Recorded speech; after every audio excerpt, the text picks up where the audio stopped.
Costas. Yeah, morning, Keith. Morning, America. Welcome back to the Thursday Hot Stove. This story about Dan Duquette perhaps going to Toronto to take a much bigger gig with the Toronto Blue Jays is an interesting one. Ken Rosenthal reported on it earlier when we signed on, and we thought we would follow up with our friend and colleague Roch Kubatko from MASN, who joins us on Hot Stove on the phone this morning. Roch, good morning to you. Good morning. And by the way, I've met Cal Ripken. He's a pretty awesome guy. See, Roch's met him before. There you He's go. just as impressed as Warren will be later on when Cal's here. Wow. Hey, Roch, so we want to start with this. I mean, there's a lot of Orioles news to talk about, but really the big headline is Dan Duquette. Will he or will he not be allowed to pursue this job in Toronto? And what is the perception of what's going on in your market? Well, I woke up this morning and I checked and I can confirm he is still the executive vice president of baseball operations for the Orioles. I was so sure yesterday. You know, this story, it's got legs still, and you can't run away from it. And I was boarding my flight home from Tampa. I kept the Orioles had a mini camp in Sarasota. And as I'm boarding the flight, I got a hold of Peter Angelos, and, it just like we told the Baltimore Sun, he vehemently denied that there are any negotiations that Dan Duquette's going anywhere.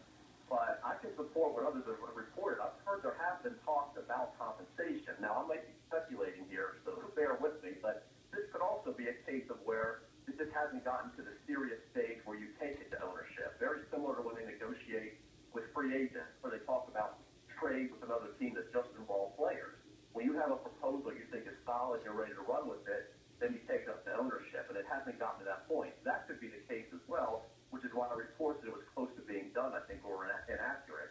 However, I have heard there have been some talk. They've looked at possible compensation, and believe me, there are people in the organization that can recite the Blue Jays 25-man roster, 40-man roster, their top prospects, and they know what position the Blue Jays draft in the upcoming June draft. So they've examined that roster and everything about the organization just in case. And, I've talked to people in the organization that use the word toxic. I mean, they say that, it's become a very awkward situation. There are people in the organization that say, look, we're convinced that Dan is certainly trying to build a team, not sabotaging it, but it does present what looks like a conflict. And it's a very awkward, uncomfortable situation. If you have the perception that he isn't comfortable being here now, doesn't want to be here, would rather be someplace else, fair or unfair, there is that perception.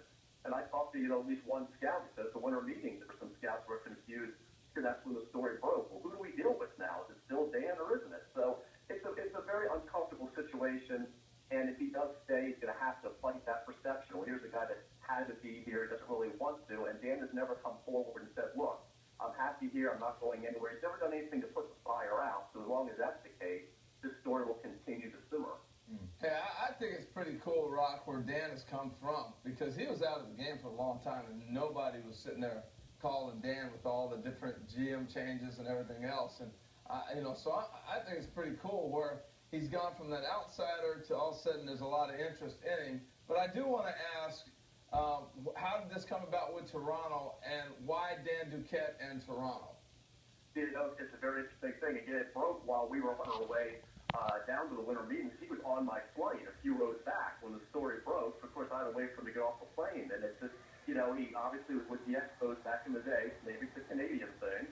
But, the Jays basically picked out a few people that they were interested in. I believe Mike Rizzo was also on their list. But Duquette was the first name that we heard, and that's the guy that they seem to prefer. And it is kind of interesting, as you said, and I've heard a lot of people talk about this as well. You've got a guy who was out of baseball for like 10 years. When the Orioles hired him, it was pretty much, that move was backed pretty much universally by at least certainly national media that said, look, there are guys that were pulling out of it, that didn't want the job, that weren't willing to even make the move, not even just laterally, but take the promotion to interview for the job, and they had to basically settle for Duquette. And now here he is, executive of the year, and there's like a bidding war for it suddenly. So it is interesting how things have turned around for him in a very short amount of time. You mentioned that there was some workouts and some camp activity for the Orioles. Just want to ask you about a couple guys on the roster, Roch, and specifically Matt Wieters and how he's looking after his rehab. Same for Manny Machado. There's some injury questions, guys trying to bounce back this year. Well, when the team hasn't made a lot of moves in the offseason, you can tell that they're banking on the returns of guys like Machado and Wieters, even Chris Davis. They look at those guys as basically in-house additions who weren't available, weren't able to contribute last year. Wieters wasn't at the camp because he continues to work out in Atlanta. He has a physical therapist he's been working with. He recently extended his throwing progression to 120 feet. He did that while we were at the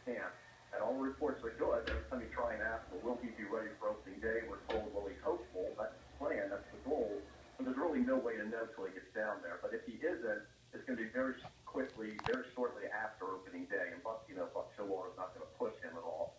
But they're optimistic. Manny Machado showed up yesterday, and I think that was the most excited I've seen Manny since he came to the majors. Even more excited than his first day in the bigs, because he said this is he's felt a long, long time.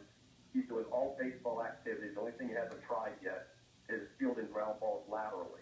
But he says he knows he can do that. He'll do it shortly. But he hit in the cage. He hit outside. He was sprinting up the first base line. He was pulling from the plate to second base, simulating doubles. He's had surgery on both knees. He said he told his wife, just recently got married. He said, I've got 2 new knees now. And he feels like everything's behind him. He said he's way ahead of where he was last year at this time after the surgery on the other knee. So he's very optimistic. He said he's going to be full go for spring training.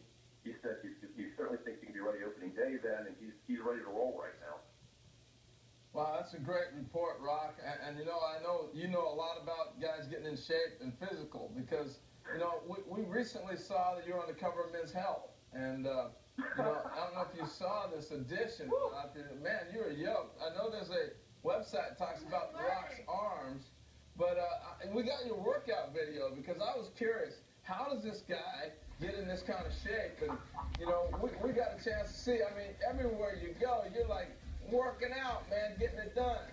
Yeah, I'm available to sign copies of that, by the way. Yeah. And I always tell Kenny, it's all natural. It's all over the counter. I'm not going to say where that counter is, but it's all natural. That would have been no big deal 20 years ago. Good And stuff. I'm still not texting the writers. I hope to stress that. Yeah, Roch Kubatko joining us to talk about a variety of topics, including our latest bad photoshopping here on Hot Stove. Roch, thanks for the phone call, and we'll check in with you again as this Dan Duquette wheel continues to turn. I'll be here. Thanks. Gonna take a quick break. Men's Health looked good, though. Yeah, no, that was a good one. That did look good.